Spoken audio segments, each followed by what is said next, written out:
রাত পোহালেই হিন্দু ধর্মাবলম্বীদের যে সব থেকে বড় উৎসব অষ্টমী স্নান সেটি কিন্তু অনুষ্ঠিত হবে। এই অষ্টমী স্নানকে ঘিরে বিভিন্ন এলাকা থেকে চিলমারিতে যে হিন্দু ধর্মাবলম্বী যারা রয়েছে তারা কিন্তু আসতে শুরু করেছেন সকাল থেকে। আমরা দেখেছি এবার কিন্তু যে অষ্টমী স্নানের জায়গাটি নির্ধারণ করা হয়েছে চিলমারি উপজেলার জোরগাছ ঘাট এলাকায়, এবং এবার প্রশাসনের পক্ষ থেকে সর্বোচ্চ নজরদারি করা হচ্ছে। আমরা যে তথ্যটি পেয়েছি তারা বলছেন যে এবার যে আইন শৃঙ্খলা বাহিনী যারা রয়েছেন তাদের যে যে পুলিশ প্রশাসন রয়েছেন সেখানে বাড়তি করে 100 পুলিশ কিন্তু মোতায়েন করা হয়েছে। এবং সেই সঙ্গে আমরা যে তথ্যটি পেয়েছি এবার বুথ রয়েছে 50টি, অস্থায়ী টয়লেট কিন্তু দেওয়া হয়েছে 30টি, এবং এছাড়াও 20টি সুপেয় পানি যেটি রয়েছে সেই পানির ব্যবস্থার জন্য যে টিউবওয়েল রয়েছে সেটিও কিন্তু তারা এবার দিয়েছেন। এবং এবার বিশেষ করে আমরা যেটি দেখেছি যে এবার নৌপথে কিন্তু আসলে ডুবুরি এবং স্পিড বোট থাকছে, সেই সঙ্গে পুলিশ প্রশাসনের যে টহল সেটি কিন্তু জোরদার করা হবে। এবং সেই সঙ্গে কিন্তু এবারে বিভিন্ন যে জায়গায় ট্রাফিক যে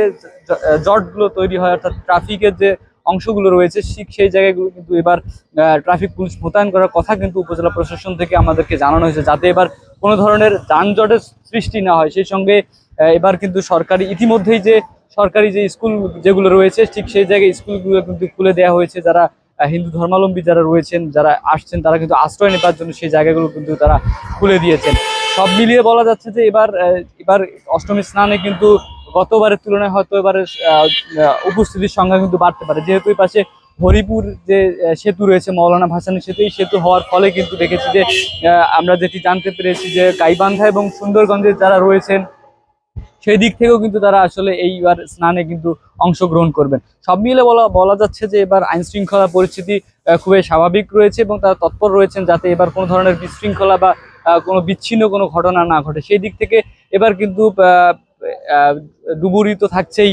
সব মিলিয়ে যেটি বলা যাচ্ছে যে এবার চাঁদাবাজি রোধে কিন্তু এবার প্রশাসন কিন্তু সর্বোচ্চ চেষ্টাটি করে যাচ্ছেন। তারা কিন্তু যে শ্রমিক সংগঠন যেগুলো রয়েছে তাদের সঙ্গে কিন্তু উপজেলা প্রশাসন কথা বলেছেন। উপজেলা প্রশাসনের পক্ষ থেকে যেটি বলা হয়েছে এবার কিন্তু তারাই এই দায়িত্বটা নিয়েছেন যে যাতে কোনো ধরনের কোনো জায়গায় যে গাড়ি আটকে কিন্তু চাঁদাবাজি না করা, এবং সেই সঙ্গে কিন্তু অতিরিক্তভাবে স্বেচ্ছাসেবকরাও কিন্তু কাজ করবেন, এমনটি কিন্তু আমাদেরকে জানানো হয়েছে।